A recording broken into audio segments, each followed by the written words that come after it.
the SmallmouthCrush podcast. If you're a hardcore angler, you've come to the right place. This is a weekly podcast that will interview some of the top smallmouth bass anglers in North America. Travis and his guest will discuss what it takes to consistently catch big smallmouth, and you'll get a glimpse inside the mind of a trophy smallmouth angler. And now, here's your host of the SmallmouthCrush podcast, Travis Manson.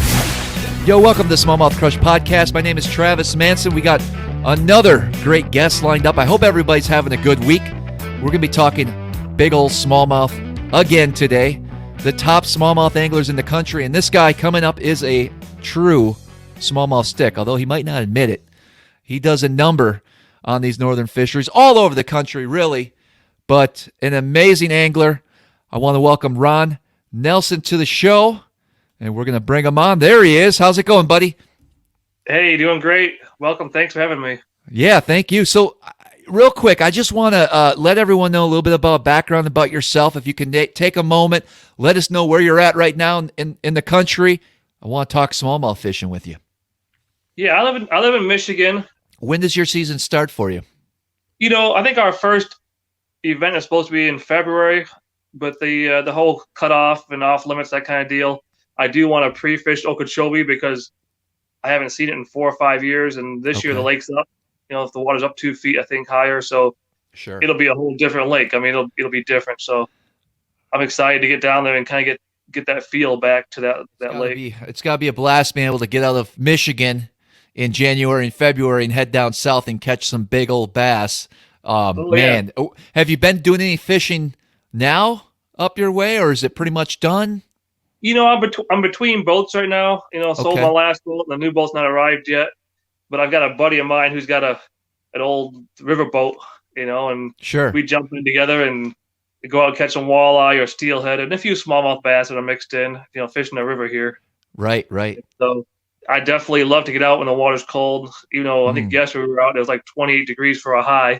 Sure. The lines are freezing up and stuff, but we caught some real nice steelhead and some real nice walleye, and it's just something fun to do. Absolutely. I mean, as long as you're fishing, right? Oh yeah, fishing. I'll fish off the shore for all I have. I mean, right. I'm a tournament guy. I love to fish, you know, on my bass boat, but I'm just a fisherman at heart, you know. Exactly. And so to be fishing for steelhead, I'm happy, you know, or for walleye, I'm happy. Sure. It doesn't have to be bass all the time. Right. So what is your home body water would you consider as far as for smallmouth goes? You know, I'm 10 minutes from Lake Michigan, so I'd say Lake Michigan is my home body of water for smallmouth. Even though I'm on the southwest corner of the lake, it's not really known for smallmouth down here. There's not huge populations of them, but they are here and you can catch them. That's interesting. I want to talk a little bit about that. I know parts of Lake Michigan. I've never fished the most southern end. You know, that's Chicago all the way down through Indiana, up through Michigan. And then, of course, I know it just looking at a map, there's got to be some amazing areas to fish up north, further north up into Michigan, on Lake Michigan. What are your thoughts? I mean, I'm certain you fished Sturgeon Bay, the Bay of Green Bay. How does it differ from that? You know, it's the same lake essentially, but how does that differ? Oh, absolutely. It's a complete different environment. I mean, I fished the title event over on Sturgeon Bay this year for the MLF, and my first time being there. Oh, okay. And it's definitely a smallmouth fishery as far as having the rock structures, all the humps and offshore type structure.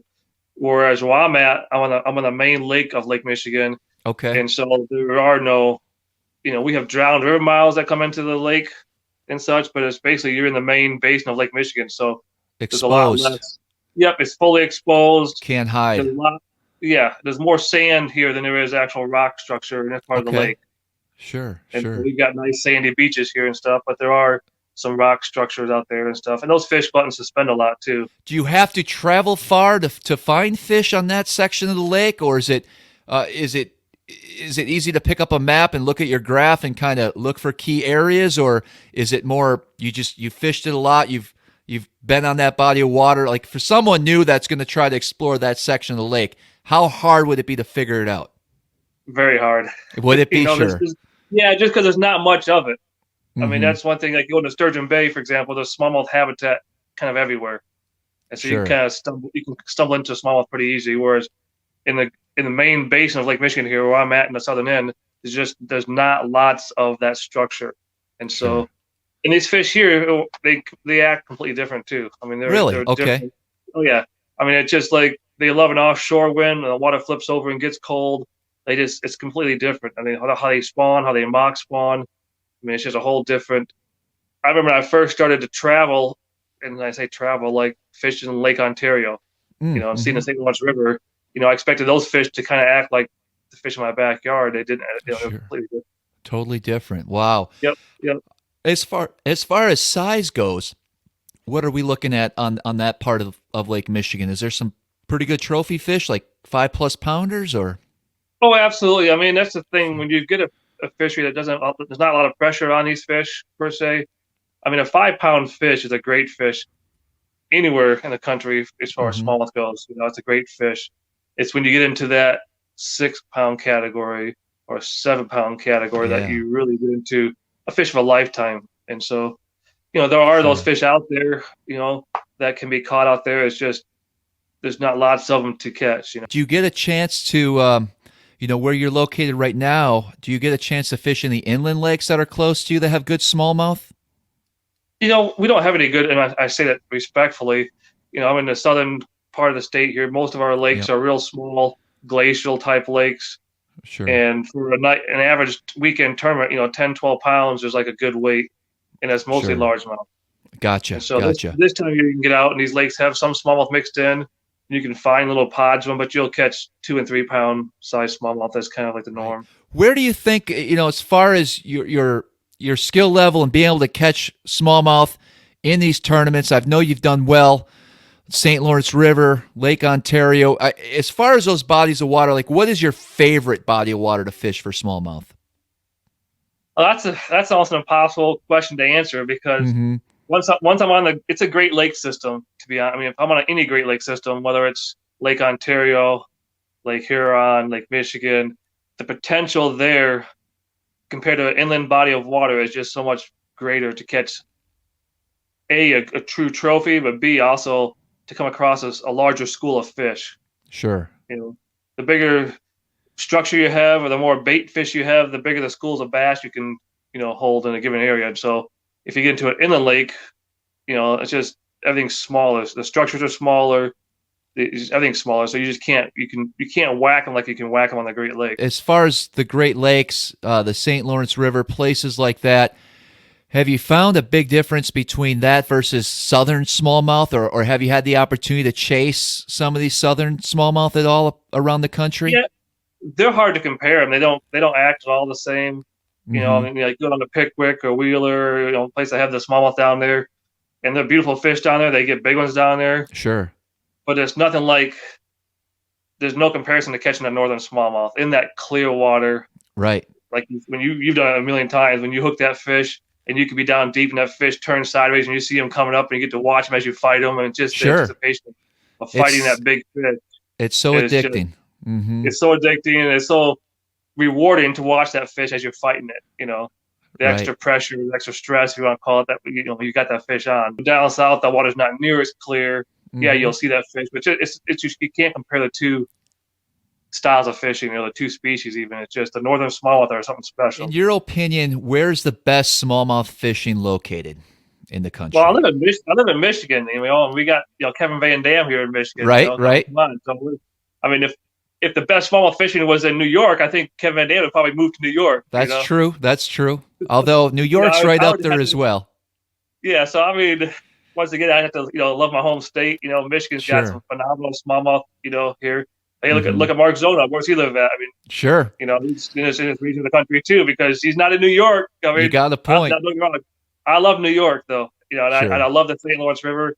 That is a very special place in my heart. And along with most guys who chase smallmouth, I mean, that place is something special. I love going there. It's probably one of my favorite places to go to because there's so many different ways you can catch them there. And it's such a diverse fishery between the river and the lake. The options that you can decide between, basically. Speaking of different ways to catch them, what would be your favorite technique? What's something that gets you extremely excited? You're going to be able to, use this technique to catch them. What's the technique that you really look forward to when you're chasing smallmouth? Well, I think fishermen, we're all going to tell you kind of the same answer as far as what's really exciting, and that's top water. Mm. I don't care if you're fishing for a muskie, Sure. you get a top water bite, if you're fishing for a big largemouth or an explosive smallmouth. When you can get a good, top water bite, that's by far the most exciting way to fish. Sure. Unfortunately, the conditions aren't there for fishing top water on the Great Lakes like they usually are in an inland lake. Mm-hmm. But I love to catch them on top water. I mean, it's just something about whether you're fishing a big spook form or whatever you're fishing for to catch them, but it's fun to watch them eat up on top. When you're going to, say, a body of water like Lake Ontario, the St. Lawrence River, and you're preparing for a big tournament coming up, what are some of the things that you're going to do to prepare before you even get there, as far as trying to locate fish and conditions you're going to face, especially for people that may have not fished the Great Lakes or are thinking about heading up there for the first time? Where's a good starting point before you even get there? My number one thing on a Great Lake system is the weather. Mm-hmm. The weather dictates if you can or cannot even go onto that body of water in the first place. And so like the St. Lawrence, there's times they will close the lake off where you cannot fish the lake, but you can fish the river. And so my first step always is checking the forecast, because that's going to determine how far I have to base my pre-fishing in. If the forecast is showing that the lake's going to be closed, then you might want to do nice calm days in practice to go fish the lake. I probably won't do that unless I'm fun fishing. I might, spend my time all in the river trying to figure out how to catch them in the river. If I get them dialed in, I won't go catch them in practice. I'll go out to the lake and fun fish for a day or two while it's calm, and then, just for the fun of it. But the weather channel is going to be the number one factor as far as, where am I going to actually be limited to fish a body of water? Or even if you can fish the lake, how much time is involved to make that long run because of the conditions. Some guys don't understand big water, and so therefore it's not safe for them. A lot of guys, they try to run too hard, try to run too fast. They end up breaking trollers off and losing graphs and kinds of crazy stuff. Yeah, that's the best advice I can give someone that's thinking about heading offshore and experiencing some of that great fishing that can be found oftentimes 5-10 plus miles from a boat ramp in big waves. Take your time, right? And you'll get there. It might take you an hour, but if you can get out there and you can fish under those conditions and actually, work a bait, work a presentation effectively, you normally can catch some good fish. It's just, you got to be aware of the situations. And, of course, weather always comes into play in any big body of water. And typically when we're chasing smallmouth, we're always dealing with that. What do you think some of your strengths are when it comes to smallmouth fishing? I'll do whatever it takes to catch a fish. And so now with all the new forward imaging coming out and stuff, that's really, that's going to really change the smallmouth fisheries, because that's where it's really going to come into play, a lot more for guys who have that technology to, snipe them, to see them fish ahead of the boat and be able to pitch to those fish with a drop shot and catch them that way. Mm-hmm. I mean, I'd say I'm a sight fisherman. Sure. By nature, I love to sight fish. And now with the electronics looking forward, those guys are sight fishing those fish. I mean, in deep water. And so it creates a lot more efficiency. I mean, it's like if you're blind, casting a flat, or if you're actually seeing a fish cruising and casting to that fish, there's a big difference in percentage of hopefully getting a bite. Sure. And so the same thing now comes into play with the forward imaging. Guys are scanning around looking before they even make a cast and casting to that fish. So it's just a lot more efficient. Sure. If you had a choice between targeting deeper fish or fish that are up shallow, can I assume you're gonna try to go for those shallow fish? Here's the thing about the offshore fish, the deep structure fish, is they're easier to catch once I say catch, like back to back to back drops. I mean, sure. It takes, if you go offshore where you got some structure, if it's dead calm, that bite's not very likely going to be very strong, because those fish are off that structure, suspended, roaming around.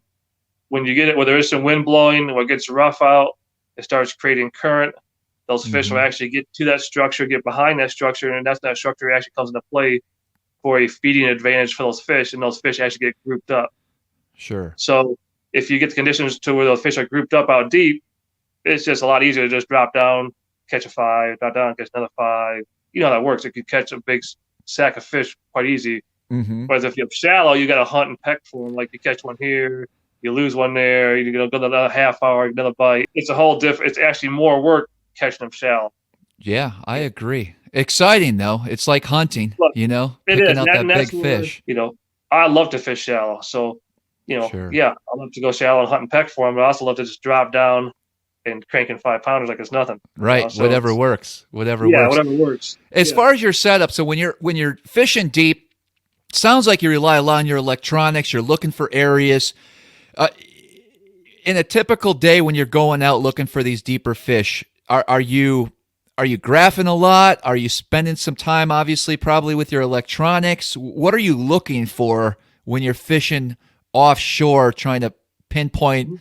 Are you looking for a big school? Is that your goal? Or are you looking for like rocks, like little spots, or what are you typically looking for?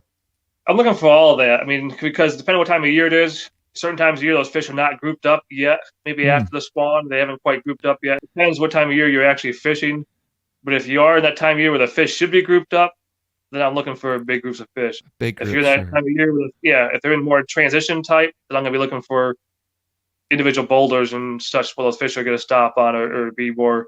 So it really varies a lot. We all want to find that mega school. We all want to just find that one Right. big school of fish and make it easy. And just, I find a big school. Yeah, I just wish pull it was that in, easy. Yeah. Right. And more times it's not. And so we look for that opportunity to find a big school, but in reality, you're happy to catch one here and one there. If they're the right ones, if they're the 5 big ones you're looking for. Yep. When you do find those fish, are you utilizing pretty much drop shotting? Are you throwing a few other baits in the mix as far as techniques? Yeah, I mean, that was kind of like for me the first time I fished, Lake Ontario. I just really could not get a good tube bite. I fished a lot of tube baits in Lake Michigan here. Those fish just did not relate to wanting to eat that tube very well for me. I picked up a drop shot, and they just wanted to suck that drop shot in like it was candy. They just want to eat the drop shot, and so I'm gonna have now I've gone back and I've fished and I've caught them on tubes pretty well on Lake Ontario. So it just depends on what they feed on that given day or month, whatever it is, what's going on. So you've got to have your typical smallmouth arsenal. You've got to have your spy baits, your spinner baits, yes, your drop shots, your Ned rigs, your tubes, whatever you feel, and kind of go through until they tell you what the big ones are biting. Some days those big ones want that real fast reaction drop on a heavy drop shot, and you just pick up and they just gonna run to it and eat it. Other days they want a bait that's gonna fall and like a little Ned, something a little more subtle. They kind of stalk it down, and so it's just we all have the same baits out there for the most part. Yeah, there's a few secret baits out there, but it's not ever. It's just more of dialing the fish in for that given day. When you're throwing the drop shot, speaking of baits, what bait are you probably going to start out with or have tied on more oftentimes than not when you're targeting those deep fish? It depends. If they're eating on shad, I'm going to fish some type of shad imitating bait. If they're eating gobies, I'm going to try to, pick up a goby imitating bait. That's the two main things. Now, typically, if they're eating crawfish, then that's more of a tube, presentation, or a Yamamoto type, hula grub, presentation. And I'll keep eye on my live wells a lot of times. You'll fish and catch a live well, and at the end of the day, you look in there, there's a bunch of crawfish pinchers and stuff, and you go, oh, these fish are eating crayfish, or you go in there and there's some big perch spit up on the live well, or whatever it may be. So I always kind of keep an eye on what those fish are kind of leaving behind the live well. Well, the Great Lakes with the clear water, there is a lot of opportunity to go up shallow. And so I want to kind of pick your brain when it comes to the shallow bite. It's so massive, okay? For someone who's never been up there or just starting out, where does one even start? Because you can look at a map, you can look at your Navionics chip or whatever the case may be, your Lake Master chip, and there's a bunch of shallow flats. You can see them on your graph. Where do you start when you want to target those shallow water fish? I typically look for spawning flats, the right kind of bottom content for it, where there's boulders mixed in, some rocks, some clay mixed in, and kind of go from there. Is there any particular baits you found more effective when you are targeting those shallow fish? I like to always start off with something fast and moving just to try to cover water. Whether it's a spinner bait or spy bait, something you can just kind of while you're Because once you find that little concentration, then you can slow down and kind of pick them apart. That you can fish a big, expensive flat. It might be a 200-yard stretch that they're just for some reason they just want to be there in that one little area. Right. And so right. I'll cover water until I find that one little area. Once I find that area, then I'm more finesse fishing for them. Okay. So Because, reaction I'll throw baits a to jerk find bait. them. Yeah. I mean, like throwing a jerk bait, for example. I love to catch them hook them on that, but I lose so many fish on a jerk bait. Sure. So it's like, if I can throw a single hook type bait, like a spinner bait, for example, or a chatterbait, they eat that single hook, the chance of me landing them just goes way higher. You mentioned spy baiting a few times. I know it's effective. What are some tips that you can give somebody that wants to go out and start throwing spy baits? Is this something you're fishing shallow? Are you trying to fish it deep at times?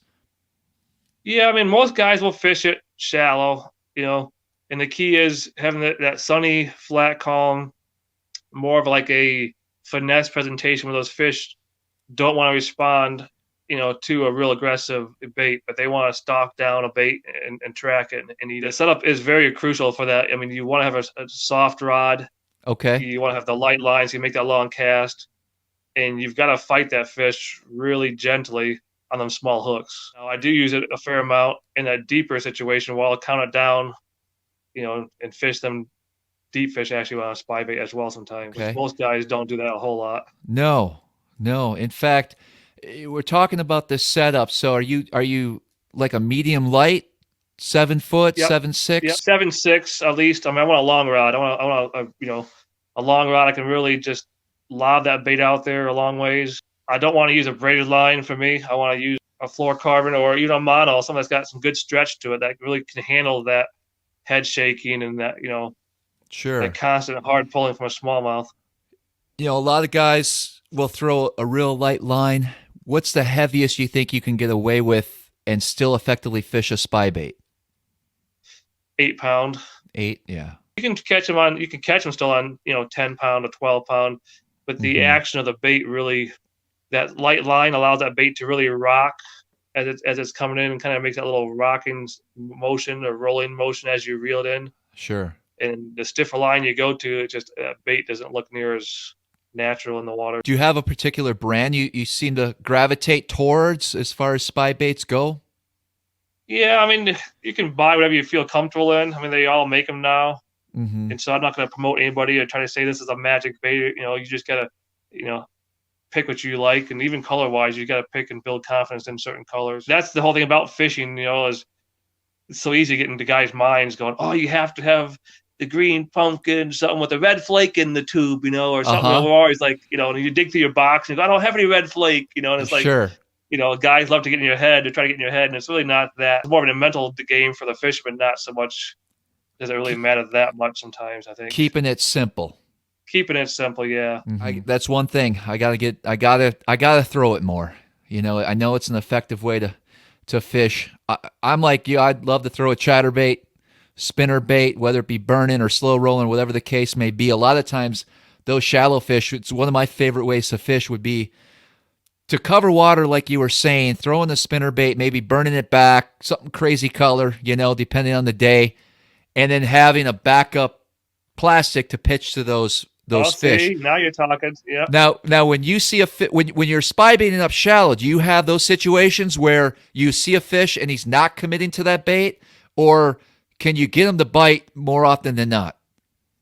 More often than not. I mean, they will at times not. They'll stalk it for a long ways and not eat it at times. But more times than not, when that fish is going to stalk that spy bait, it's subtle enough that it's going to eat it. If I'm throwing that bait out there, I don't care if it's at the end of my cast or halfway back, I'm always watching that bait because so many times that fish will come up off that rock or boulder, come up, follow the bait for 10 feet, and then go back down. Yeah. And if you can see that fish, you just found a fish that you're going to catch. Like you said, you have your Ned rig, have your drop shot, you follow a bait to catch that fish. And a lot of times, I'll use that big bait just to find them fish. Okay, Cover water real quick with a search bait. As soon as that big fish shows itself, right where to pitch in there and catch that fish on a finesse presentation. Right. What would you consider your favorite time of the year to target smallmouth? I said it's hard to pick because, like you said, you start off and say, hey, there's springtime. There's I know. Monster pre-spawn females that have been under the ice all winter. Uh-huh. and you get your first crack at it. So that's super exciting. And then Sure. you transition into summertime and you go, hey, it's summertime. There's the thought of finding that mega school of offshore fish that just have all grouped up. Mm-hmm. And then you go into fall time and it's the opposite of spring, basically, where the fish they're getting big and fat before the ice comes on. I always loved fall fishing Mm-hmm. just because it involves different techniques. Like I like to fish a lot of silver buddy type, Yeah. metal baits in the bottom, in Sure. the fall time. It's Yes. fun to do it back It's home. such a fun way to fish. Blade baits, deep water. But what's your typical setup with a blade bait, and how do you fish that? One thing I definitely learned is, it's a reaction type bait, and the whole theory always has been, oh, the water's cold, the fish don't really bite very well. And, when you're out fishing this time of year, the water's going to be 36, 38, 40 degrees, 45, it's Mm-hmm. going to be cold. That bait is a fast moving, heavy, it's a piece of lead, Yep. and metal. And so it just crashes to the bottom. And depending if you're using silver or gold, what colors you use, or painted, and there's so many options out there to fish. But Sure. the key is, once again, is find that group of fish. That's the number one thing, is finding a seasonal migration to where Locating those them. fish want to migrate, Yep. and possibly even winter in certain areas. You won't catch them really well every single day because those cold water fish don't feed every single Smaller, day really well. smaller feeding windows. I found that Smaller feed late in windows, the when you year. find those Yeah. small weed windows, you can catch them and catch them and catch them. And so Sure. setup is very crucial. I like to always have at least two different setups on my boat when I'm fishing for blade baiting. Okay. And I say that I'll fish a bait casting rod with either 12 or 15 or something like that, Okay. test fluorocarbon, a little thicker diameter line. And I'll always fish a spinning rod with like 6 or 8 pound test as well. And there'll be always one of those two opposite combos will work. Okay. It's all about the fall rate is different. The thicker line, it takes a little bit more resistance to make that bait actually vibrate. Sure. Where that thinner line, that bait's gonna vibrate easier. But there's always gonna be you'll pick up one rod and fish through an area and maybe get a few bites, and the next rod you'll pick up and you'll just catch them every cast almost on it sometimes. And you can see that change. Like, let's say you caught them on the spinning rod setup one day, you can go out the next and it may be totally different. Is that what you're saying? Oh yeah. Or Okay. the best part is, like you say, if you got a buddy on the boat with you, and Sure. he only brought one rod with him or something, and Right. it just happened to be that it's the light line that they're biting the light line that day, and he can't get a bite hardly sometimes, and you might catch him every cast. And it's like, okay, Sure. eventually you got to give him the rod. So here you go, catch Right. some, because it's just a fine line in that just the fall rate or something special about it. I mean, I can't tell you for sure what it is, but I think it's just the rate of fall Sure. that really affects that bait. So the fall transition, these fish are starting to get towards their wintering holes, or maybe they are in their wintering holes. From what I gather from what we were talking about, it's crucial to find out where these areas are, find them on the graph or whatever the case may be, past history. You know that this time of year with the water temps, this is where they always kind of congregate and hang out. And normally that's consistent on the Great Lakes year after year, Yeah. I'm assuming. Are you casting that, or are you working it straight, vertically by the boat? What's your favorite way to retrieve that when you do get over these fish? Oh, definitely casting for them. Okay. You can catch them vertical. Heck, you can catch them through the ice. Fish them Sure. through the ice. You can catch them that way vertical. Mhm. But yeah, I prefer to cast to them. It's just funner to catch them that way too, and you actually get to feel Yeah. that bite better. Yes. Crank them Yeah. in and catch, and actually fight the fish. And so it's just funner to actually cast to them. Sure. And that's one thing you said too, is very true, is once an angler learns where those fish tend to winter every year, you got to take care of those fish, and because they're very vulnerable at that Absolutely. point because they're grouped up. It's fun too, because once you spend the time in to figure out, you can go. You're not so much searching for those fish anymore. You pretty much know, I'm gonna catch fish right here. You go to that Yes. spot and catch them time in, time out. Do you find a different retrieve sometimes works over another, or is it, when I think of blade baiting, for me personally, what I've experienced is I try not to hop it a whole lot. I found days where smaller hops work, at least some of the conditions that I fish. Yep. Oh, there's definitely always a special cadence to getting those fish to Sure. bite that given day, and that's what's so fun about blade bait fishing. It's just if guys who haven't fished it, you got to put a lot of time in to really understand how to catch them, because if they're not biting, you have a hard time figuring it out. If you get lucky, you pull up to a group of fish and they are biting, it's easy for a person who has never fished a blade to figure out how to work a bait. Sure. But it's definitely, like you said, I call it like little burps, like little hops, like little bloop, bloop. You barely, but there's definitely a cadence. It's like fishing a top water pop R. Sure. You can sit there, just pop it once, and all the way back to the boat, and you might get bit.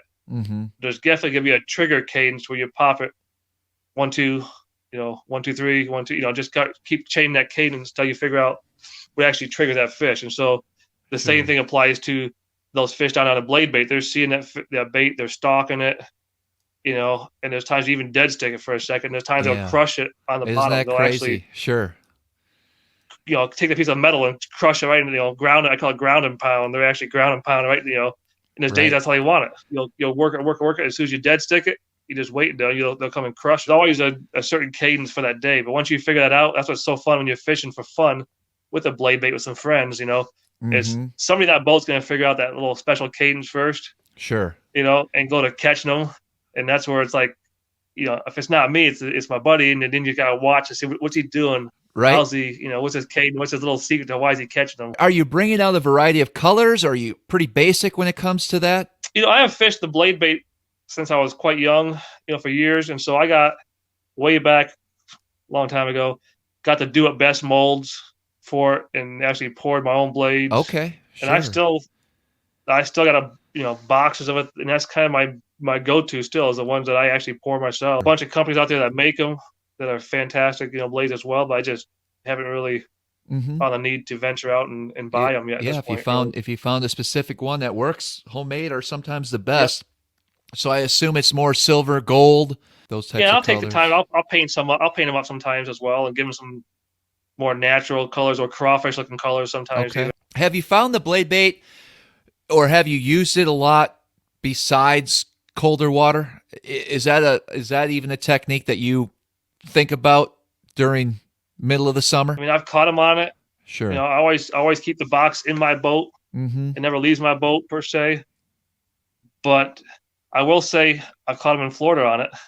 Sure. Sure. And it's just kind of a weird place to take it. Is to take that blade bait. And it stays in my boat all the time. Sure. I've caught them in Florida on it pretty good sometimes. Because you get a cold front and push those fish down to the bottom.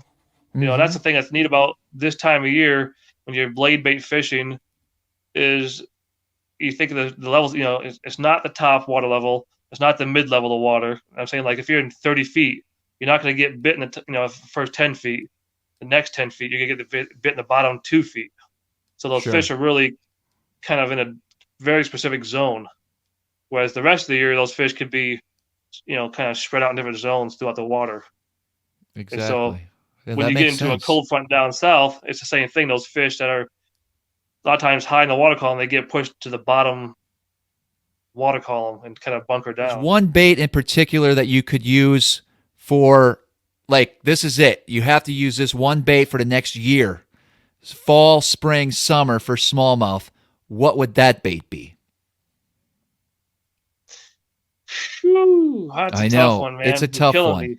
You're killing me because we're like collectors. We have baits and boxes and tubs and trays and I know.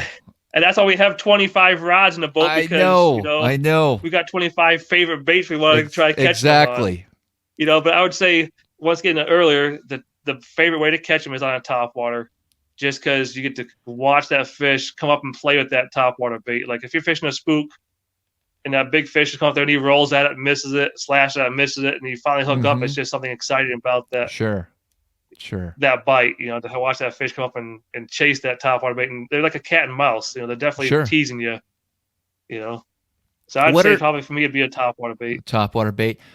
Do you have a lot of experience fishing down south for smallmouth in some of the reservoirs or the Tennessee River? Have you been able to mess around with those fish on a regular basis or not too often?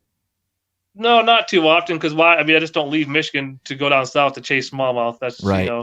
Same here. We understand that what we have in our backyard here. Even me, I don't have great smallmouth fishing. I've got to drive 2-3 hours Sure. north to really get into some good smallmouth fishing. Mm-hmm. And so that's why I actually say I'm not really a smallmouth guru per se, Well, like a lot of guys think I am. you do very I well in mean, smallmouth events, so there's something to be yeah, I said mean about that. it's because it is my roots. I mean, don't get me wrong. That's where like fishing the Northern Series, on Mm-hmm. the FLW side or the Opens, whatever it may be, that's kind of my natural environment. So I naturally Sure. just kind of, I guess, excel without Well, even thinking about it. it sounds like you kind of answered my next question. I ask everybody that comes on, what do you think in your mind separates the top smallmouth anglers out there when it comes to events and places where these big smallmouth live? What do you think makes them so successful? Is it, some people say it's just they're addicted to the smallmouth. They're. It sounds like to you it's just your natural environment. It's just what you're used to. Those types of systems where these smallmouth live. I don't want to answer that for you, but what do you think? What makes someone like yourself so consistent when it does come to smallmouth fishing? I think just having that good intuition, being I've done it for quite a long time, Mm-hmm. and that's just not just smallmouth, that's just tournament fishing in general, whether it's largemouth or smallmouth, is a lot of the younger kids that come out and jump into the sport, they're so blessed to have the technology that we have now to make bass fishing a lot easier. Sure. And so I would definitely say it's a lot tougher to separate a great fisherman from an average fisherman because the technology is so good out there. Sure. 20 years ago, there was a huge gap between the great fisherman and a good fisherman. You make a good And point. so, Yeah. and that was where the guy who had the time in the water, he knew how to triangulate those offshore spots and had them to Sure. himself. He had a paper map, Right. all this other stuff. And so now that's all gone. It's still, if you have that intuition, that still helps separate the great angler from a good angler. And so I say that meaning that if you do something all the time, it becomes second nature to you. And so for me, I don't do smallmouth all the time, but I've done it long enough that it becomes second nature to me. And Sure. so if I go to Lake Champlain, if I go to the Thousand Islands, if I go to Travis City up in Michigan here or somewhere, it's just I'll adapt and adjust a lot quicker than a guy who comes from Florida Sure. to go fishing for smallmouth. Who doesn't understand, Right. the natural cycle and just natural habits of that fish. It's a whole nother world and they're a whole nother beast, but that's why we love them. It's super exciting fishing for smallmouth. I'm glad you could join me tonight. It's been a pleasure to talk to you, pick your brain about these big smallmouth, and I wish you the best of luck for 2021, and hopefully you have another great year. Oh man, I tell you, I'm a big Christian, and I believe that God has always provided, for me. And so to look back on 2020, it has been a blessed season. I look back on 2019 as a blessed season. I look on Sure. 2017, 2018, Yeah. so I look forward to 2021 being another great season. And so Sure.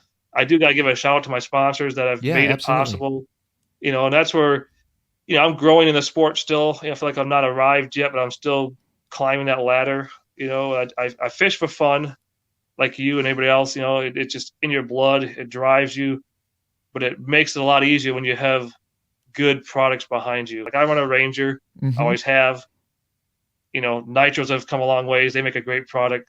I've chosen to run a Ranger, and it's been a big part of my confidence in running a big water situation where I feel like my hull's going to hold up. It's a great I've boat been for a running Mercury guy offshore. from day Yeah. one. That's always been a deal for me. But I picked up 13 Fishing. They make rods, reels, baits, and I've had them last year, and that made a huge difference on my 2020 season as far as just having really good, solid, consistent rods and reels on my boat. Yeah, I got to give them a big shout out because, before I had a mixed match of everything in my Mm-hmm. boat. Yes. It's like a golf set of golf clubs where you have, kind of all these different clubs, but now I have all the same brand of stuff. And Sure. I've gotten to know their stuff a lot better, and it's a lot more consistent. And it helps close the gaps on little things. And I say like little subtleties. Sure. Well, yeah, knowing your And so that's equipment been and how it how it operates and everything's consistent, that's a huge deal. I know when Yes. a lot of people when Yeah. they start out, just like myself, it sounds like yourself, we had a mixed match of different things. Some reels worked, some didn't, some had terrible drags, and we just kind of dealt with it. And once you have a Yep. complete system and you can rely on that. And you know exactly when you pick up this rod, you know how exactly it's going to feel before you even pick it up. You become intimate with that equipment, and I think that allows you to just stay focused on the main thing, which is trying to locate fish and get them to bite. And equipment that's top notch when it comes to rods, reels, tackle, it's extremely important. It's very important for the fact as far as competition-wise goes, as far as finishing well, because 1 or 2 bites can separate you from being first to being 10th or from first to 15th. And so if you can do some things to minimize lost opportunities, and that's a big deal where the rods and reel combos that are, I say that like closing the gap, I mean like having the exact right ideal rod for that bait. Sure. As before, I might have a rod and reel combo that's maybe not ideal for that bait. And so maybe I tend to lose more fish because of that. And so now I feel like I've got stuff more dialed in and having more rods and reels available to me to get that percentage up higher and to fish well. And before, I always just ran regular batteries, and now this last year I ran lithium batteries, Militech lithiums. And so once again, that's another peace of mind if you're running shallow and running a bunch of spots, having that battery life to fish all day hard. Whereas before you might fish hard for 4 or 5 hours and the batteries start to wear out. You're kind of like, okay, I better slow down and not cover so much water. So it's just all the little things that you start adding up. And I definitely want to give a big shout out to Mark Pfizer. He's down in Indianapolis, Indiana. He owns Trick Step. It's actually a step that goes onto your trailer that helps you walk up into your boat. Okay. And he is actually Scott Dobson's title sponsor last year, and I think he will be again this next year on the circuit. Sure. He gave me a step to use last year, and I'm like, thanks, Mark. I won't really. You use it all the time, I bet. Right. And I can't live without it. I mean, I can't do without it now. Sure. And that's once again once you get a great product in your hands and you actually use it, when it's taken from you or you don't use it, you're like, man, I realize how important that product is. It's kind of like before there was power poles, power pole, that sounds cool. That's like a luxury. Then once you have it, you're like, and you don't have it, you can't do without it, You feel lost. So we're like a bunch of spoiled babies when it comes to like fishing, because we have all these, I won't call it necessities. We call it necessities, but luxuries, that make fishing easier. So much easier. I mean, he's a prime example, and, guys will laugh at me about it a little bit, is that whole cone flogger, whatever you want to call that. Sure. Orange cone that, used for smallmouth fishing, I never used those things before. And my roommate out there on Champlain, I think the first year I won the series out there, I didn't have one. And he's like, Ron, you're crazy not to have one. I'm like, I don't need that, Gary. I'm like, come on, And I found this 4-pound fish on a bed. I caught it. And I went to mark the bed, and I couldn't re-find the bed. It drove me nuts. Like, this fish is right here. It's under the boat. I just could not find it because the clouds kind of came in. It got choppy out. So I marked the general area, borrowed Gary's cone, came back next day, and spot locked it. And I just kind of, knelt down the carpet. I looked around, and I just, there was that fish on the bed. There it was, 30, 25 feet away from where my coordinate was, But it was like, I was like, okay, that's a tool I must have, in my boat, because if you need it and you don't have it, you're not competitive. Yes. How can people find you on social media? What's the best way? I'm not super active on social media. I mean, I've got my Instagram. It's Ron Nelson Fishing. I'm on Facebook a little bit. At some point I will aspire to be like you, maybe, and actually spend more time, being socially involved on social media. Sure. It's just, there's a lot of work involved with it. Absolutely. Yeah. I mean, to create that content day in, day out. And, it's awesome that you do that, because it's a lot of work involved. Yeah. Thank you. It's been fun. We get to hang out and talk to great anglers like yourself. So again, I want to thank you for coming on the podcast. We look forward to to following you next year. Best of luck. And I appreciate everybody listening to this. Thanks so much for listening today. Make sure that you're subscribed to the show and follow us on Instagram at SmallmouthCrush. Also, the YouTube channel, SmallmouthCrush. And if you feel so inclined, please leave us a 5-star rating and comment with a review below. And as always, until next time, we'll see you on the water.